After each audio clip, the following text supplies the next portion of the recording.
on the ground. And he took the 7 loaves, and having given thanks, he broke them and gave them to his disciples to set before the people. And they set them before the crowd. And they had a few small fish, and having blessed them, he said that these also should be set before them. And they ate and were satisfied. And he took up the broken pieces left over, 7 baskets full, and there were about 4,000 people, and he sent them away. Hopefully, you had a bit of déjà vu this morning, because this is remarkably similar to one account that we looked at a couple of weeks ago. You don't have to turn back, but in Mark chapter 6, Mark records an instant where Jesus feeds 5,000 people from 5 loaves of bread and 2 fish. Now, we get Jesus feeding 4,000 from 7 loaves and a few small fish. Now, this isn't Mark getting himself confused and being like, oh wait, I forgot to do the feeding one, I must add that in. Or this isn't Mark repeating a story but changing some details. This is a different event to the one that takes place in chapter 6. I will admit, though, they are very, very similar. Both stories have Jesus teaching a great crowd. In both, they're taking place in a desolate place, which means a remote place somewhere far away from everyone. And it is the disciples in both accounts who point out the fact that they're in a desolate place. In both, Jesus asked the disciples, how many loaves do you have? Both groups sit on the ground. In both, everyone eats and were satisfied. And the disciples pick up more leftover food than what they started with. To really just emphasize how similar they are, they both also end with people getting in a boat and going to the other side. There are some differences, most obviously the number of loaves and fish, the number of baskets at the end, the number of people present, 5,000 men in the first one, which also suggests that there might have been more women and children in the first feeding, whereas here it's just 4,000 people. The amount of time that they've been with Jesus is different. In the 5,000, they've been with Jesus for a day. Here, they've been with Jesus for 3 days. The reason Jesus has compassion on the crowds is different too. In the 5,000, it's because they were like sheep without a shepherd. Here, Jesus says, is because they have been with me now 3 days and have had nothing to eat. And if I send them away hungry to their homes, they will faint on the way, and some of them have come from far away. You could read a lot into these similarities and these differences. And in fact, over the years, people have read a lot into the similarities and differences between these two stories. But I want to, this morning, focus on just one similarity and one difference. Starting with the thing that's different, the location of the feeding of the 4,000 is different to the feeding of the 5,000. The feeding of the 5,000 took place in Galilee, so the people there were Jews. The feeding of the 4,000 takes place in Decapolis, which is Gentile territory. I'm now realizing a map might have been helpful, but that's okay. Go look it up later. We know that the feeding of the 4,000 takes place in Decapolis because the healing of the deaf-mute man that we looked at last week takes place in Decapolis. And if you look at the start of this story, it says, in those days. So in those days when Jesus and his disciples were in Decapolis, this feeding takes place. So this feeding is mostly with Gentiles. Why is this significant? Well, it's painting a picture of God's kingdom. Back then, you were either Jewish and therefore part of God's people, or Gentile and not part of God's people. And Jews and Gentiles weren't really supposed to mix. But like we saw last week, Jesus is demonstrating that Jews and Gentiles alike are welcome in God's kingdom. Some people have looked at the numbers in the accounts and have sought to argue that the 12 baskets and the 5,000 represent the 12 tribes of Israel, and the 7 baskets represent the 7 Gentile nations of Deuteronomy 7:1, or 7 being a perfect number, and it's the perfect coming together of the Jews and Gentiles. And I don't want to say that that's not there. I'm slightly less convinced. But what is clear is that Jesus has performed the same miracle for these Gentiles that he did for the Jews. Jesus has the same compassion, the same care for these Gentiles that he did to the Jews. He meets their needs in the same way. And did you see that in both stories, everyone leaves satisfied? Jesus meets their need. So it doesn't matter who you are, what you've done. Jesus loves you in the same way. He can more than meet your need. This miracle shows us a God who cares for our every need and is more than powerful enough to meet that need. So that's the key difference in these two passages.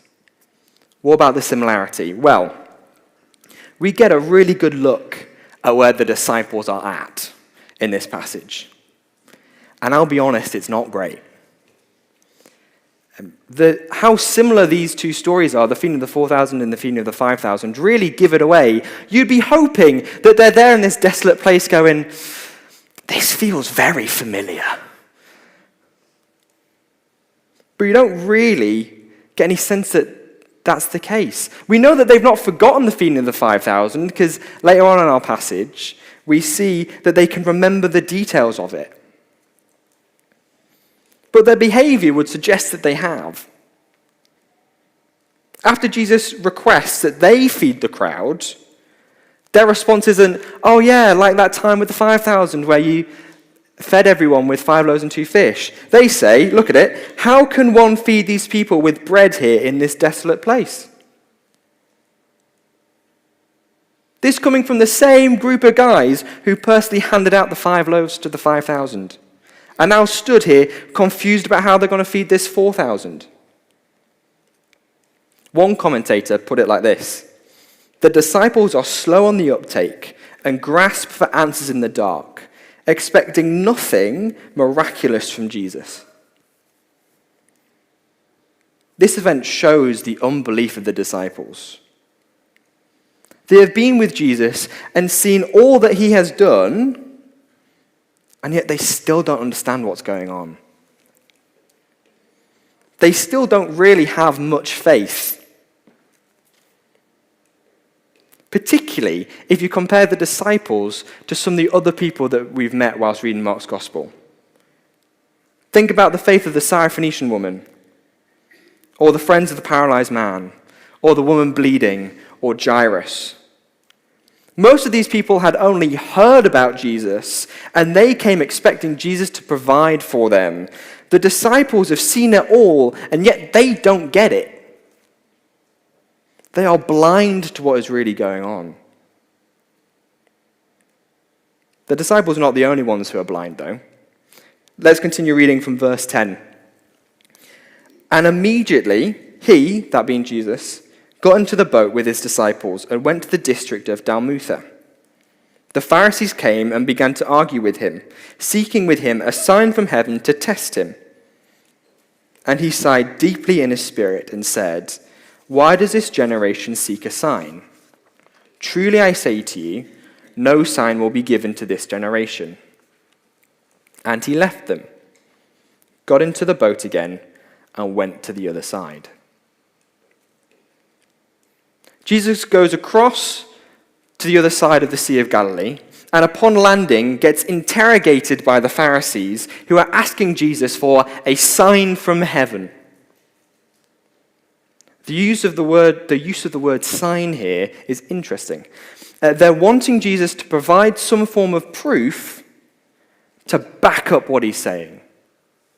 Some form of proof that he is from God. Think about Moses at the burning bush. And Moses tells God that the Israelites won't believe him, for they will say, the Lord did not appear to you. In other words, the Israelites will just say to him, this isn't really from God. And so God provides Moses with a series of signs to prove to the people that he is really giving God's message. His staff turns into a snake. His hand becomes leprous. Water from the Nile turns into blood. This is what the Pharisees were after. They were wanting Jesus to perform some sign to authenticate himself, to authenticate his message. After all, Jesus was making some astonishing claims about himself. However, if you saw, this request was not genuine. As we read, the Pharisees came and began arguing with him, seeking from him a sign from heaven to test him. So this wasn't a genuine request for a sign anyway. But even if it was, let's just pretend it was. It feels like an odd request, particularly considering everything that's happened in Mark's Gospel up to this point. Throughout Mark's Gospel, Jesus has been performing miracles, and his miracles accomplish two things. They reveal something of God's kingdom, like the welcoming of Gentiles and the reversal of disease. And they reveal something of the nature of Jesus, like when he's healing the paralyzed man, and he heals his paralysis in order to prove that he has authority on earth to forgive sins. Or when Jesus calms a storm, showing that he has authority to speak to the wind and the waves, and they listen. All these miracles in some way proclaim Jesus' mission and who he is. The Pharisees have witnessed a lot of these, and if not witnessed a bunch of them, they've certainly heard about a lot. Because the message about who Jesus is clearly going around.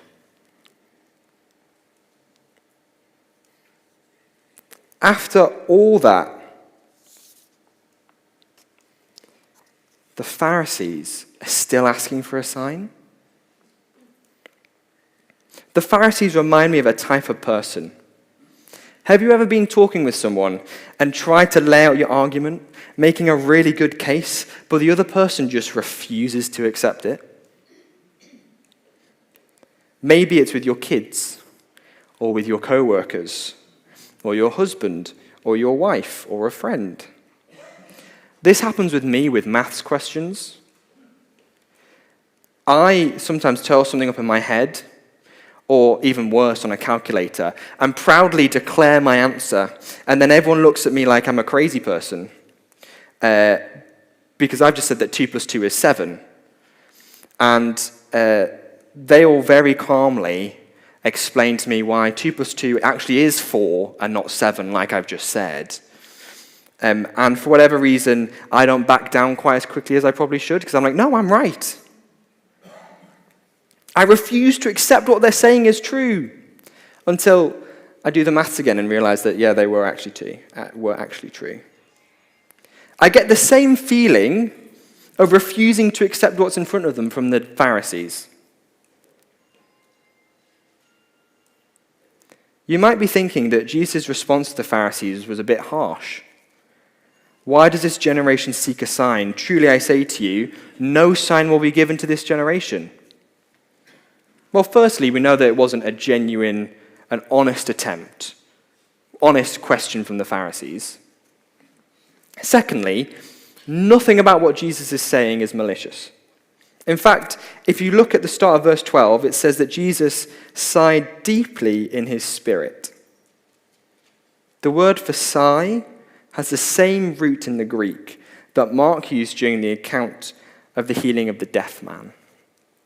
I looked up a definition, and it said, The verb portrays an audible, visceral exhalation, breathing out, that rises from the depth of one's being. In Scripture, it conveys more than physical fatigue. It communicates profound grief mixed with righteous frustration. It is an interior groan that reaches upward, resonating with compassion for human hardness and sorrow over spiritual blindness. Jesus is grieved and frustrated with these guys. Because what's it going to take? This is why Jesus refuses to give the Pharisees a sign. Not only was their request not honest, but what more proof could they need? Jesus has been going around loudly declaring who he is through his words, and his actions are backing up his claims. He has already been doing signs and declaring who he is. What more could they need? Jesus' words to them are grave. The use of the phrase, "this generation," recalls how God spoke to disobedient Israel in the past. For example, whilst Israel were wandering in the wilderness, God told them, "Not one of these men from this evil generation shall see the good land that I swore to give to your fathers." The Pharisees are like the disobedient, unbelieving Israelites from the time of the Exodus, who saw God do amazing things, like bring plagues on Egypt, part a sea, lead them in the night by a pillar of fire, and yet refuse to trust, refuse to believe in the God who is doing all those things. The Pharisees have seen Jesus do many wonderful things, and yet they too refuse to believe. So Jesus leaves and heads back across to the other side in the boat. He's not going to give them a sign. And this is where our next episode starts, with Jesus in a boat with his disciples. Read with me from verse 14 to 21. Now, they had forgotten to bring bread, and they only had one loaf with them in the boat.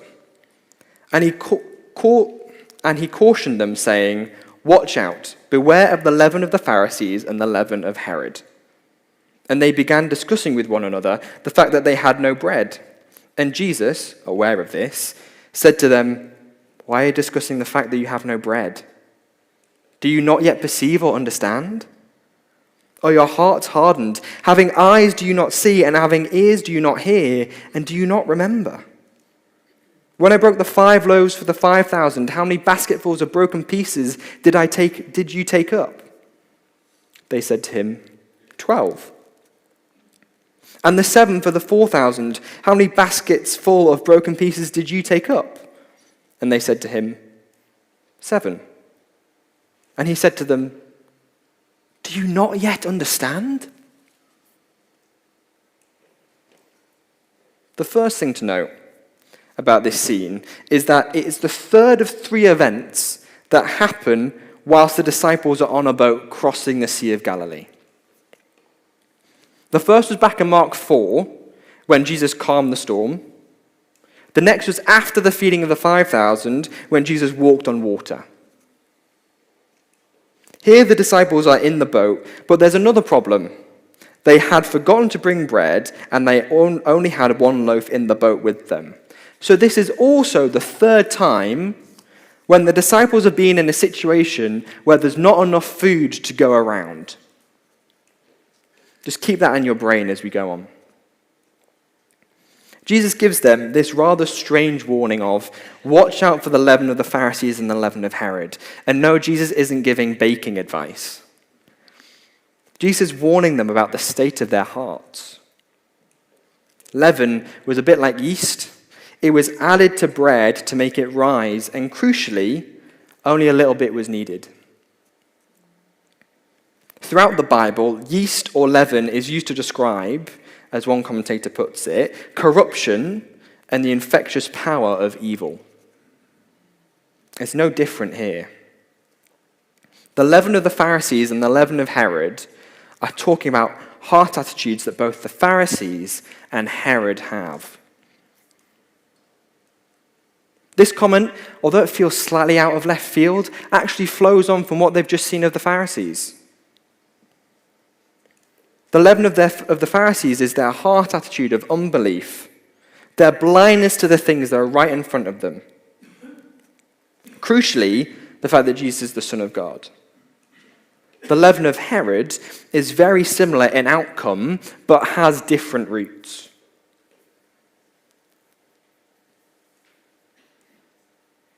The Pharisees are blinded by their rules and status and hypocrisy. To understand the roots of Herod's unbelief, we need to go back to the story of Herod killing John the Baptist. You don't have to turn there, but just as a bit of a recap, Herod had John the Baptist locked up because John was telling him that it was wrong for him to marry his brother's wife, a lady called Herodias. Because of this, Herodias wanted to get rid of John, but Herod would not allow it because, as Mark recalls, Herod feared John, knowing that he was a righteous and holy man. He kept him safe. When he heard him, he was greatly perplexed, and yet he heard him gladly. But then, one day, Herod throws this big party, and Herodias' daughter comes and dances a sensual dance that pleases Herod, and Herod is pleased by it. And he promises to give her whatever she wanted, up to half his kingdom. So she goes and consults with her mother, and Herodias sends her back to ask for John the Baptist's head on a platter. Then, Mark records, the king was exceedingly sorry.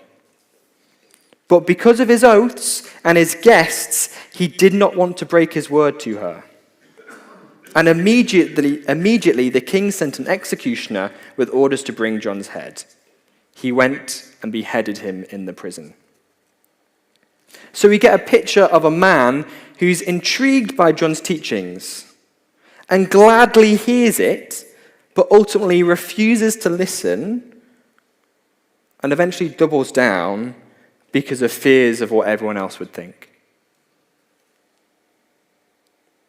The Pharisees refuse to hear, and so does Herod. And the sad thing is, the disciples are just as blind and deaf. Look again at what Mark records. Jesus gives them this warning, and then they began discussing with one another the fact that they had no bread. The disciples clearly misunderstand what Jesus is talking about. Jesus rightly questions why they're talking about bread, and then look back at what Jesus says in verse 17.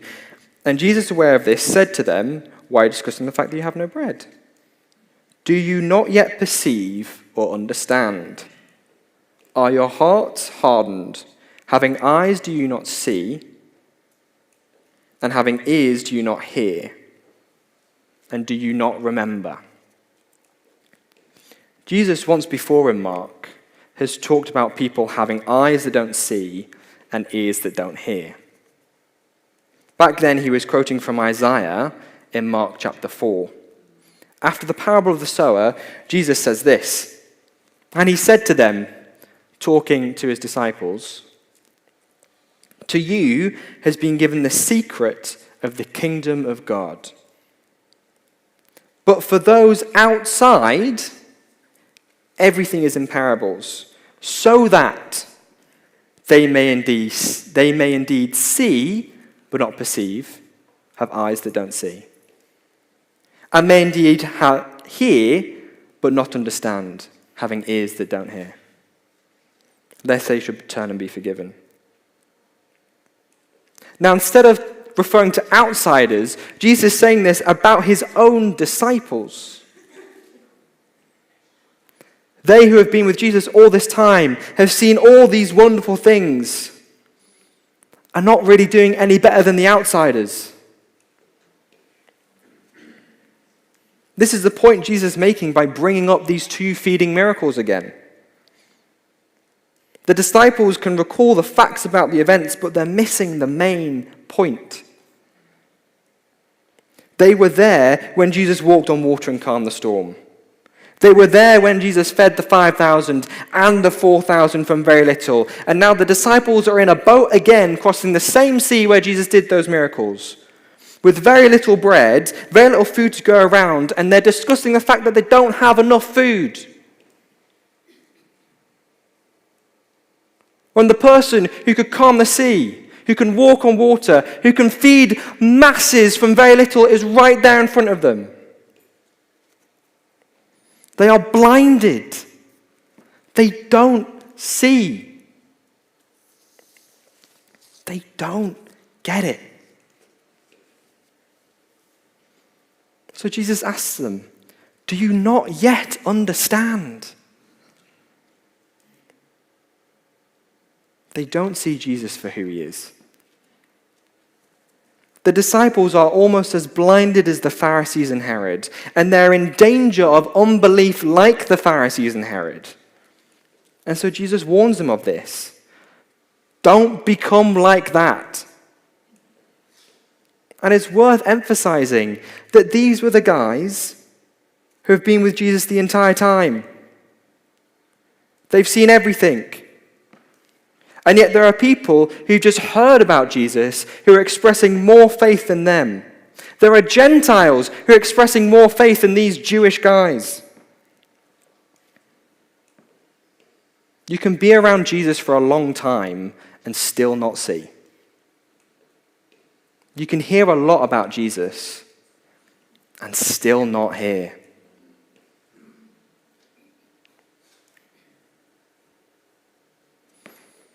This morning, we've looked at lots of people who don't see Jesus. So I wonder, where are you at? As a church, we've been going through Mark's Gospel. We have read of all the amazing things Jesus has done. How he cares for people. How he drives out demons and raises dead girls like raising a child from sleep. How he has authority to forgive sins. How a woman was able to touch his garments and her 12 years of suffering were over. How he tells the wind and the waves to calm down, and they do. How he's able to meet our needs abundantly. How he brings the outcast in. How he stands up for what is right and just and true. How God the Father himself declares that Jesus is his own Son. You've heard it all. What are you going to do about it?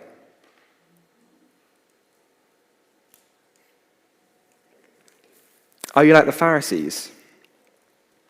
Do you just need a little bit more convincing? Are you waiting for the lightning bolt to strike that proves that all this is real?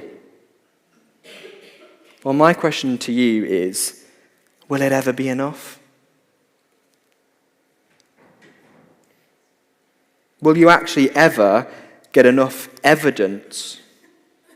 Or are you just suppressing the truth because it's more convenient to do that? Are you like Herod? Do you like hearing about Jesus, but don't really want to do anything about it because it's too hard? Or because other people might think badly of me?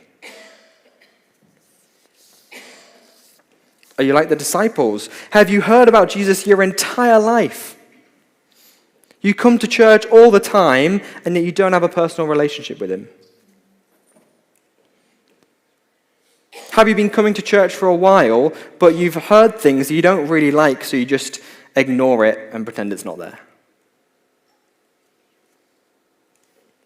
Jesus is warning you. And this is true whether or not you call yourself a Christian this morning or not. Watch out for that. That is the leaven of the Pharisees and Herod, and like leaven, like yeast, it only takes a little bit for it to infect everything. And if we're really honest, I think we can all get like this. our hearts are really hard. Even as Christians, our hearts are so hard sometimes. This is a very real problem and a very real warning from Jesus. Jesus is warning us of this because he knows that one day it will be too late for you to put your trust in him. And God will make you lie in the bed that you have chosen. One day, if you have rejected him, he will leave you out. You'll be out of God's kingdom, and all the wonderful things that we see Jesus doing in his life on earth will be out of your reach. You'll be in a place that the Bible calls hell, where there'll be weeping and the gnashing of teeth. I won't say this to scare you. I say this to warn you.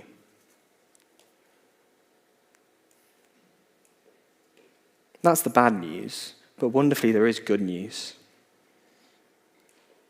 And the answer, the solution to this problem is not believe more. I don't know if you've ever tried to do that, but that's almost impossible.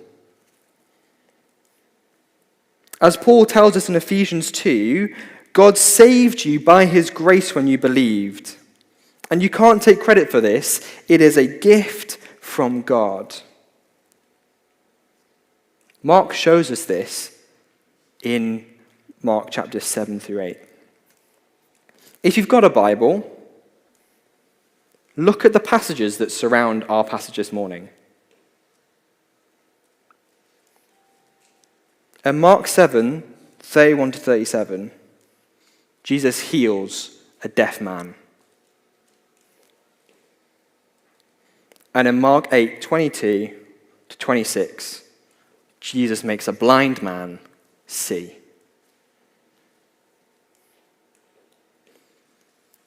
The Pharisees and Herod and the disciples are spiritually blind and spiritually deaf. But Jesus can make the blind see and the deaf hear. It is only through God opening our eyes and ears that we will see and hear, and God can do that for you. We are naturally rejecting God. It's our default setting. We are naturally blind to him. We are naturally deaf to him, but he does open people's ears and eyes. The disciples do eventually see. You want to see that? Come back next week. If you can't wait that long, go read Acts, the book of Acts, specifically Acts chapter 1 and chapter 2, and compare how the disciples are acting there to how they're acting now.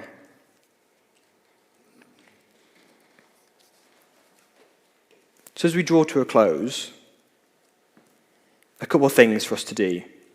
If you're a Christian this morning, give thanks to God that he's opened your eyes to see Jesus. And pray for those that in your life that don't yet know Jesus. Pray that he would open their eyes too. And for all of us, let's take a minute now to reflect and examine our own hearts, looking to see if there's any of the leaven of the Pharisees and Herod. It's worth saying, if there's anything you want to talk about after this evening, you can come talk to me, you can come talk to Jason, talk to someone who's with you or around you. But now, let's just take a minute to reflect, then I'll pray, and then Jason will come up and lead communion.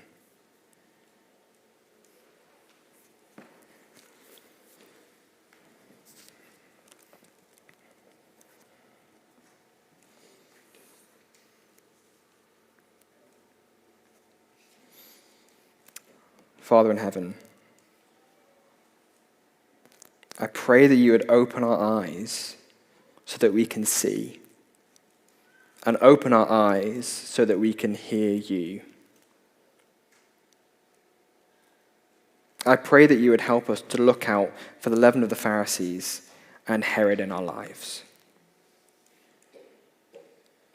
We thank you for communion and for remembering what Jesus done for us on the cross. We ask this in Jesus' name.